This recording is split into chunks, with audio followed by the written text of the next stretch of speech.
Damas y caballeros, participantes del presente curso de Derecho Internacional Humanitario y Derecho Internacional de los Derechos Humanos, reciban ustedes un saludo muy cordial y afectuoso.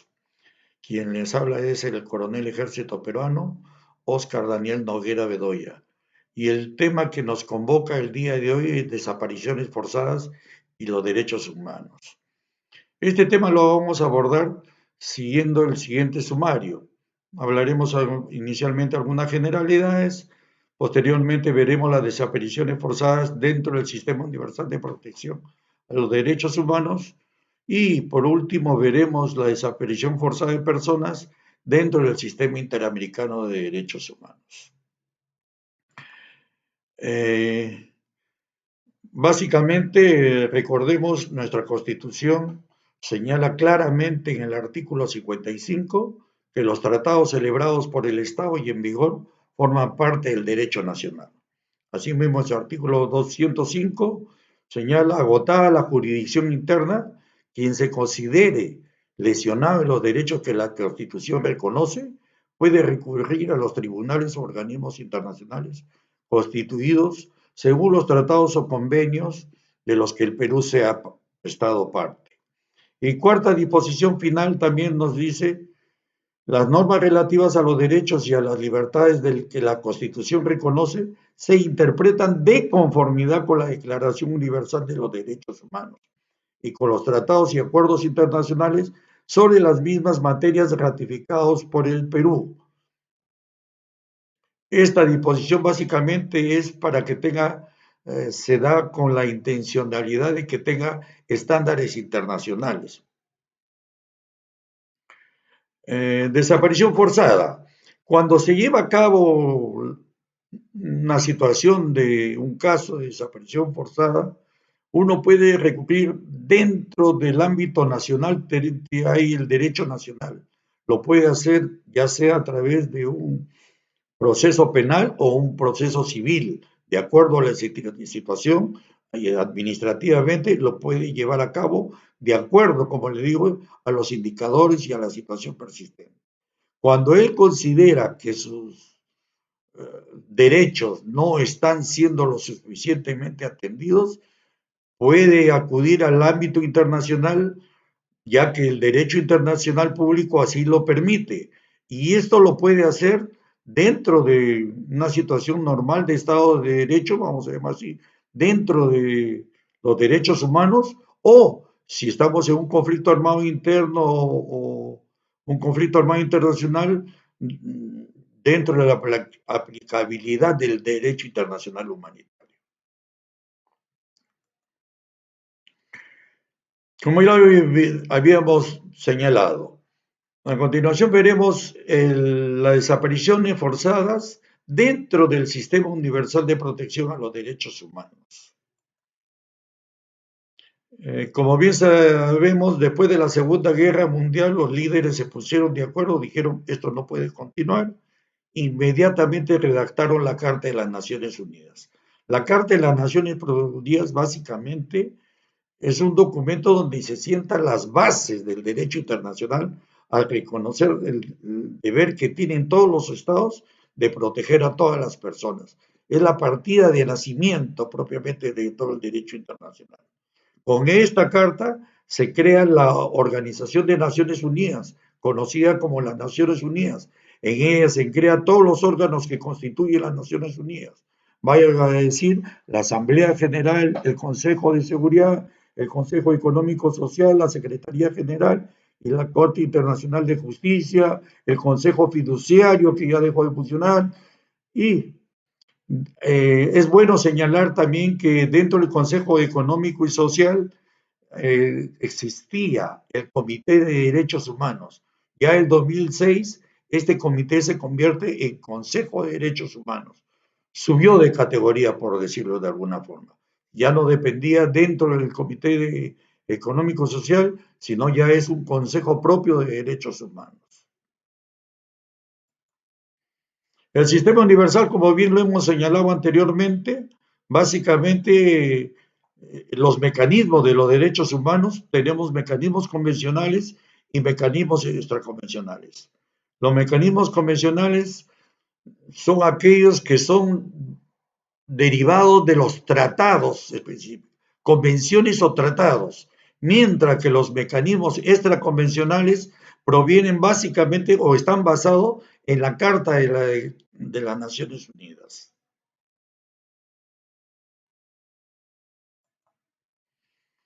Yendo ya al tema específico de desapariciones forzadas, dentro del mecanismo convencional, entonces hemos dicho, funcionan los tratados y convenciones. Acá se redacta la Convención Internacional para la Protección de todas las personas contra las desapariciones forzadas del año 2006. Se aprobó.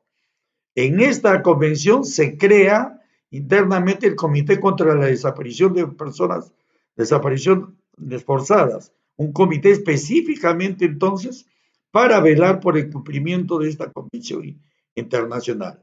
Mientras que por el lado, por el mecanismo extraconvencional, tenemos el Consejo de Derechos Humanos que se deriva de la Carta de las Naciones Unidas, donde lleva a cabo una serie de procedimientos especiales y donde para ello dispone de un grupo de trabajo sobre desapariciones forzadas que fue creado anteriormente, todavía desde el año 1980.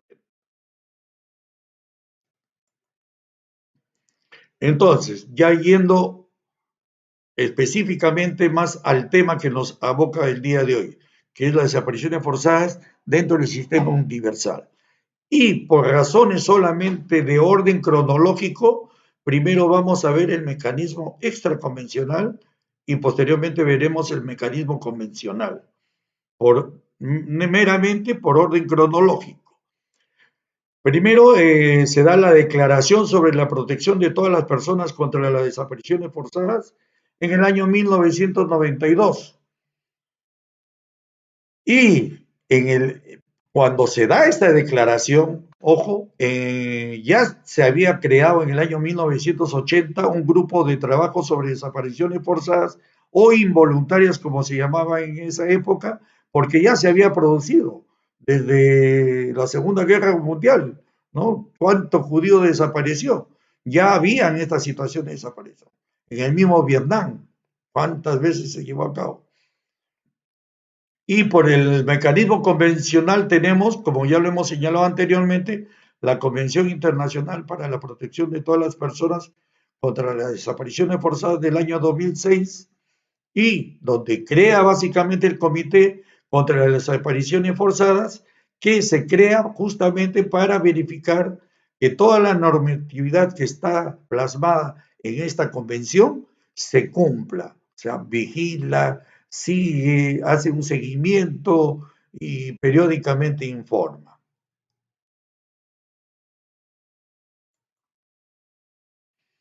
Y la declaración, en mecanismo extraconvencional, en la declaración sobre la protección de todas las personas contra las desapariciones forzadas, en su artículo primero, solamente vamos a ver 2 o 3 artículos de este documento y de todos, porque el tiempo no nos da.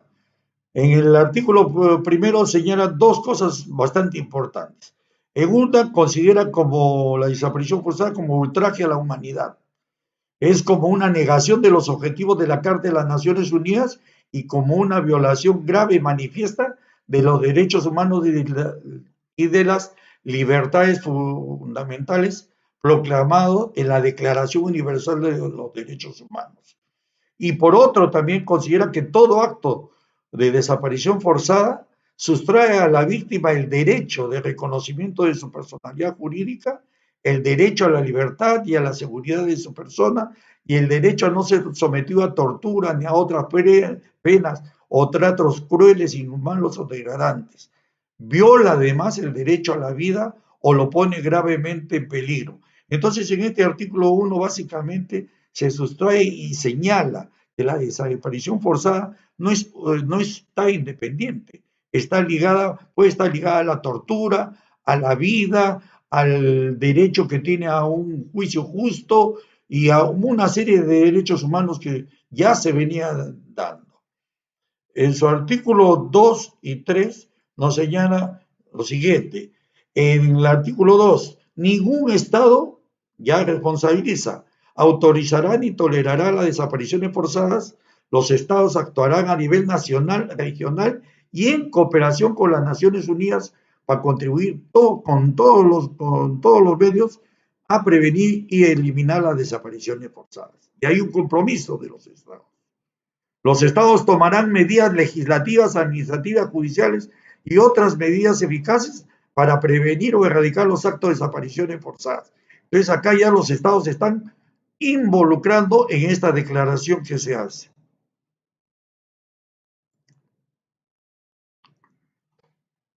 ¿Quiénes laboran acá, como lo había señalado en la declaración? Para ello, ya en el año 1980 ya se había formado el grupo de trabajo sobre desapariciones forzadas o involuntarias. Su mandato consiste en ayudar a las familias, básicamente, a determinar la suerte y el paradero de sus parientes desaparecidos. Actúa como canal de comunicación entre las familias y los gobiernos interesados, o sea, los gobiernos donde supuestamente se había producido la desaparición forzada. Es una suerte de ayuda para los familiares, porque no tenían dónde acudir. Este grupo de trabajo entonces supervisa la aplicación de la Declaración de 1992 sobre la protección de todas las personas contra la desaparición forzada.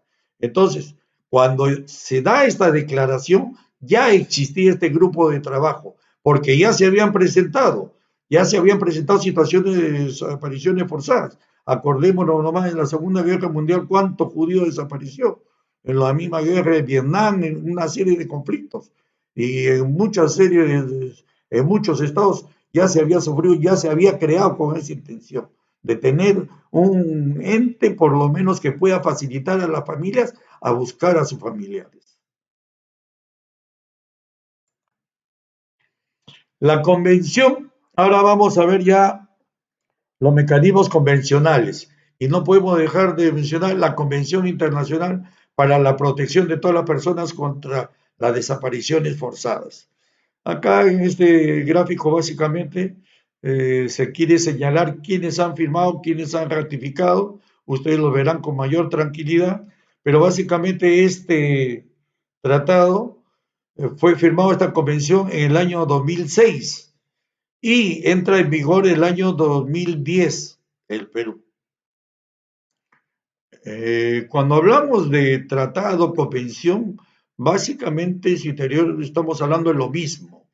O sea, estamos hablando de una convención, un tratado, es una formalidad de un acuerdo que hay entre los estados.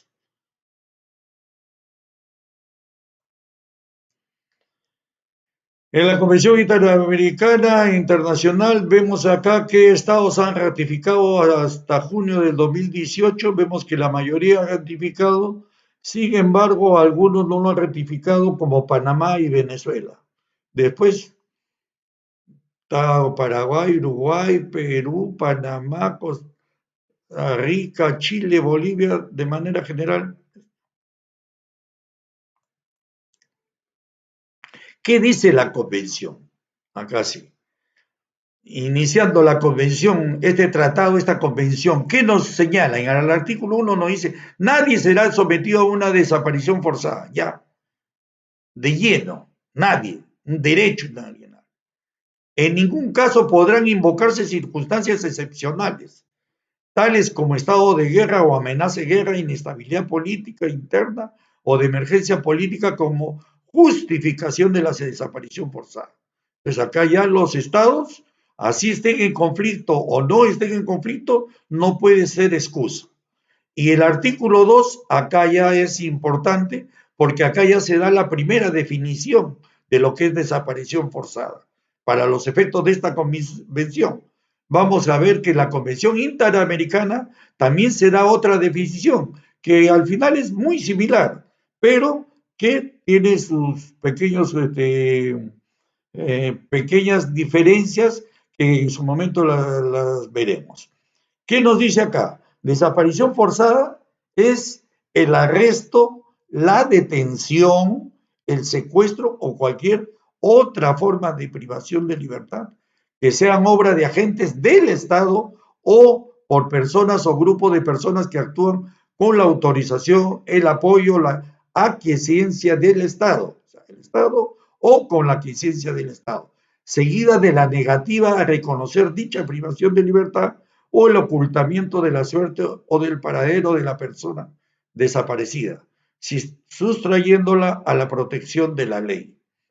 Y en su artículo 5 también señala la práctica generalizada o sistemática de desaparición forzada se define como un crimen contra la humanidad, que lo vamos a ver también más precisamente cuando veamos el sistema interamericano. Pero ya se señala que es la forma generalizada, la práctica generalizada, ya es un crimen contra la humanidad. Responsabilidad de los Estados partes. Básicamente el accionar, y esto es bastante similar al sistema interamericano, por eso que vamos a ver algunos puntos donde se causa relieve en los estados. Los estados básicamente entonces en estos documentos señalados se comprometen ¿a qué? A investigar todos los actos de desaparición forzada y llevar a los responsables ante la justicia. Asimismo, se compromete a asegurar que la desaparición forzada sea tipificada como delito en su legislación penal. En el derecho interno deben incluirse, deben positivizarse en las leyes. Establecer su jurisdicción sobre el delito de desaparición forzada cuando el presunto delincuente se encuentra en su territorio. Cooperar con otros estados para asegurar que los culpables sean enjuiciados o extraditados y para ayudar a las víctimas de desaparición forzada. Se comprometen también a establecer un registro de todas las personas actualmente encarceladas y permitir que sea inspeccionado por los familiares y abogados. Porque no vaya a ser que haya muchas personas que sus familiares no saben su paradero. Asimismo, garantizar que las víctimas de la desaparición forzada o de los directamente afectados por ella tienen el derecho a obtener reparación e indemnización. Entonces, cuando se compruebe que ha habido una desaparición forzada, responsabilidad del Estado, tiene que haber una reparación e indemnización. Estos son los aspectos que se han considerado más importantes. Hemos dicho que toda convención tiene un comité y acá se crea el comité, en esta convención, el comité contra las desapariciones forzadas, dentro del sistema, mecanismo convencional.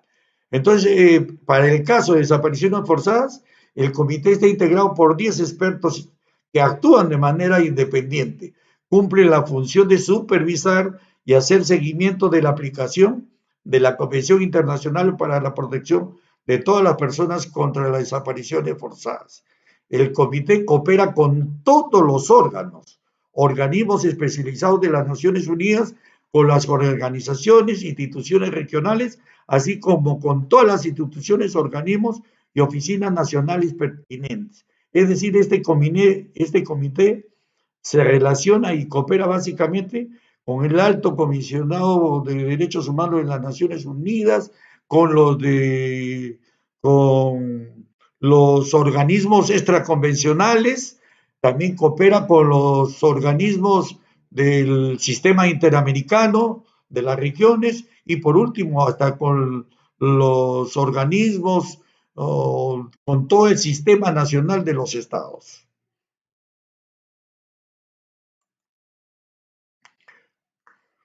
Cada órgano, cada comité que se forma en base de un tratado tiene funciones generales. Sin embargo, algunos hay que tienen cierta diferencia entre un tratado y otro tratado.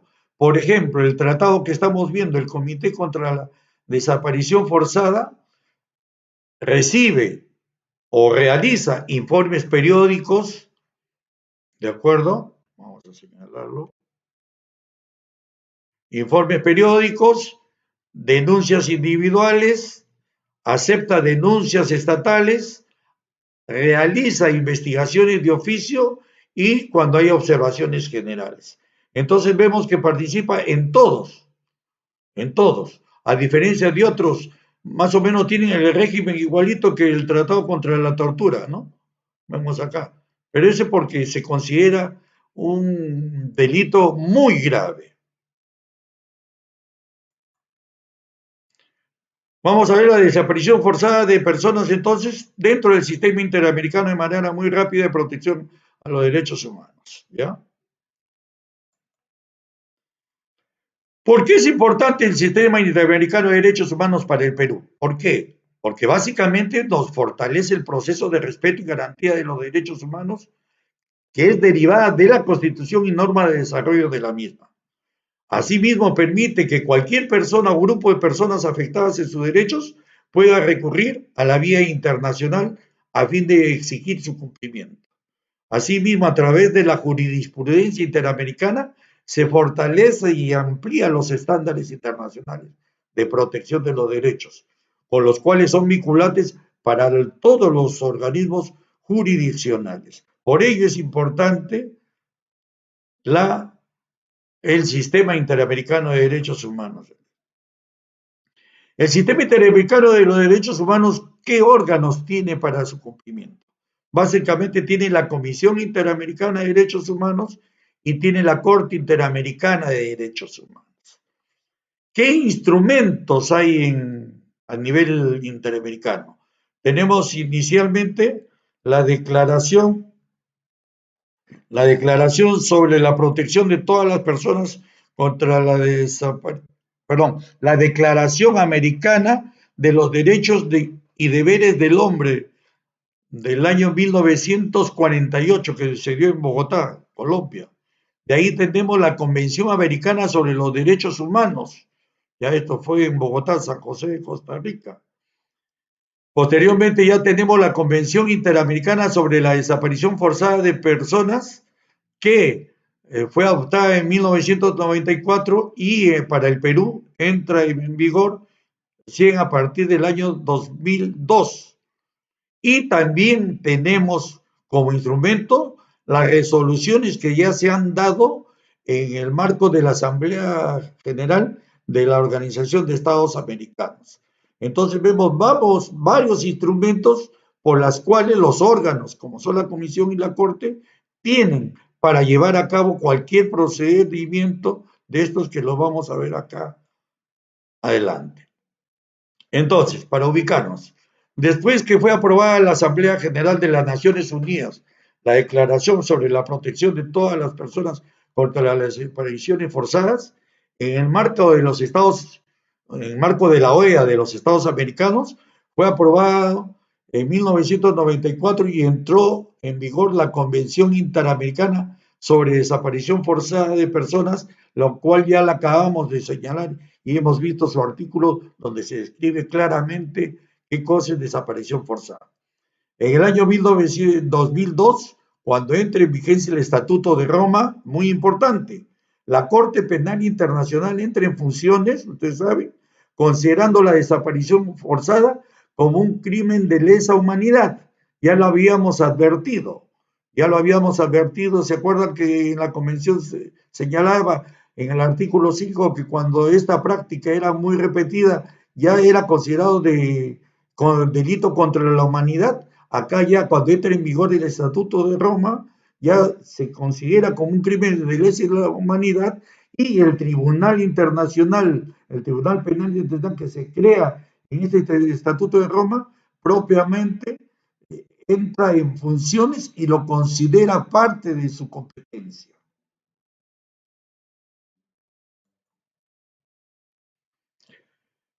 Actualmente son diversos los tratados, mecanismos y órganos internacionales que están dedicados a atender esta situación de las desapariciones forzadas, tanto a nivel regional como a nivel universal. Ello ha implicado pues, o ha demostrado de alguna forma el esfuerzo que han puesto los gobiernos, porque en todo nivel se ha generado. Entonces, esto también ha llevado a cabo a que exista una serie de normatividad que muchas formas también ha llevado a que existan una multiplicidad de estándares, definiciones y formas de ocuparse cuando se presenta un caso de desaparición forzada, que no coincidente. Por eso, también en el año 2009 el Comité Internacional de la Cruz Roja, es importante señalarlo, ante esa situación, ha creado una guía para que, para que los estados se guíen a través de de estas pautas, vamos a llamar así, y procedan en caso de desaparición forzada.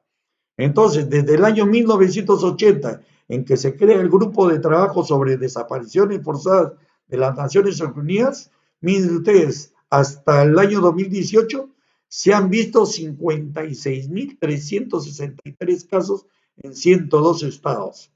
Y solamente de mayo del 2016 a mayo del 2017 se han visto 1.094 nuevos casos en 36 estados. Es más, dentro de los países que más figuran con estos casos están Irak, Argentina, Argelia, Guatemala y el Perú. El Salvador, Colombia, Chile, pero el Perú está dentro de los casos que más se ha llevado y se ha tenido en la Corte de desapariciones forzadas para de casos peruanos. ¿Qué dice la Convención Interamericana sobre la Desaparición Forzada? Acá, como le decía, los estados partes en esta convención básicamente se comprometen no practicar, no permitir ni tolerar la desaparición forzada de personas, ni aún en estado de emergencia o excepción. Sancionar en el ámbito de su jurisdicción a los autores cómplices y encubridores de delito de desaparición forzada de personas. Cooperar entre sí para contribuir a prevenir y sancionar y erradicar la desaparición forzada de personas y tomar medidas de carácter legislativo, administrativo, judicial o de cualquier otra índole necesaria para cumplir con los compromisos asumidos. Entonces, en este primer artículo se estipula claramente las funciones o los compromisos que han asumido los estados. Y en el artículo 2 vamos a ver su definición.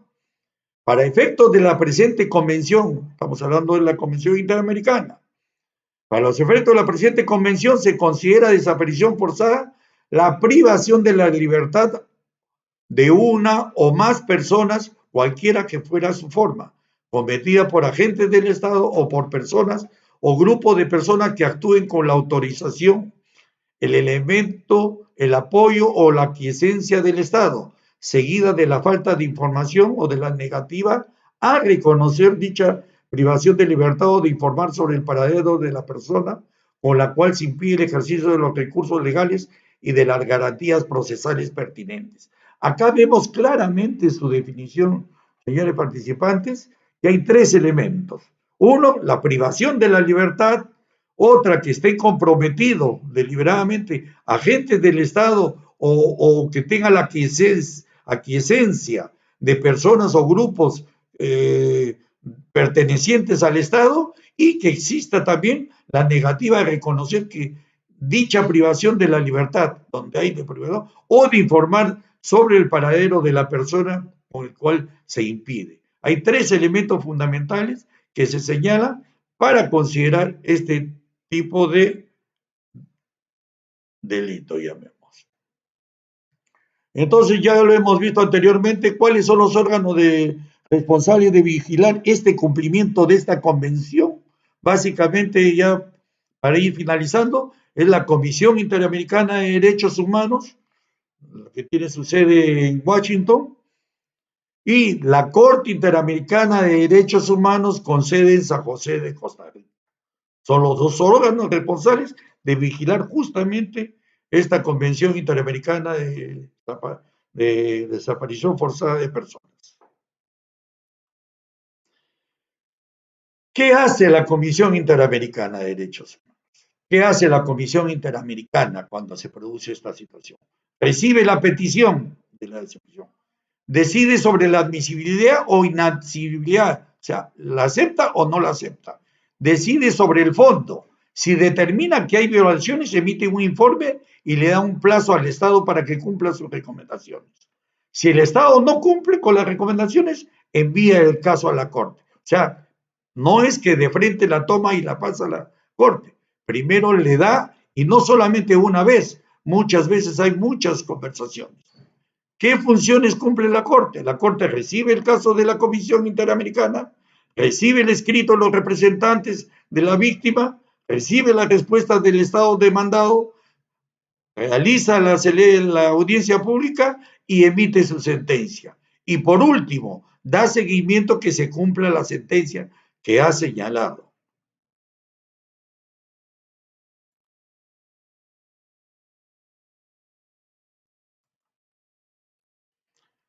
Ya tenemos acá solamente información, señores, ya para terminar. ¿Cuánto dura el tiempo mínimo entre un tiempo mínimo que de la comisión?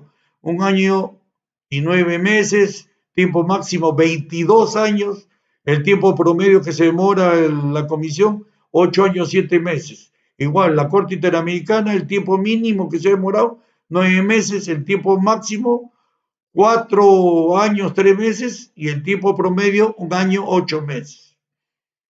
El procedimiento total del sistema interamericano también acá nos señala un tiempo mínimo, un tiempo máximo y un tiempo promedio. Por abstracción del tiempo, pasaremos ya.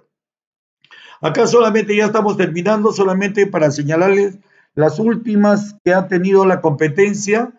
Este dato está actualizado, como ustedes están viendo en la diapositiva, hasta junio del 2018, donde vemos que el Perú ha tenido 3 casos, 4 casos, el de Tenorio Roca y otros, Comunidad Campesina de Santa Bárbara, Tenorio Roca en la época subversiva, desapareció con otros, la Comunidad Campesina de Santa Bárbara también en la época de conflicto armado interno que hemos tenido, Cruz Sánchez y otros.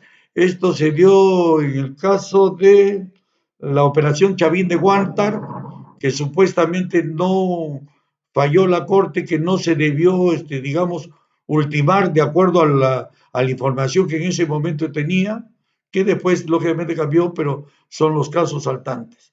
Seguidamente tenemos, siguen retrocediendo en el tiempo el caso Ansualdo Castro en el Perú del 2009, Iliodoro Portugal, Perú en 2007, La Cantuta, Perú 2006, Gómez Palomino, Perú 2005, caso Castillo Páez, Perú 1997. Señores, con esto propiamente damos dando término. Sé que ha sido un poquito rápido, pero nos estamos viendo en la conversación que tenemos más tarde o cuando estemos programados. Por mi parte ha sido un placer haber estado con ustedes y será hasta otra oportunidad.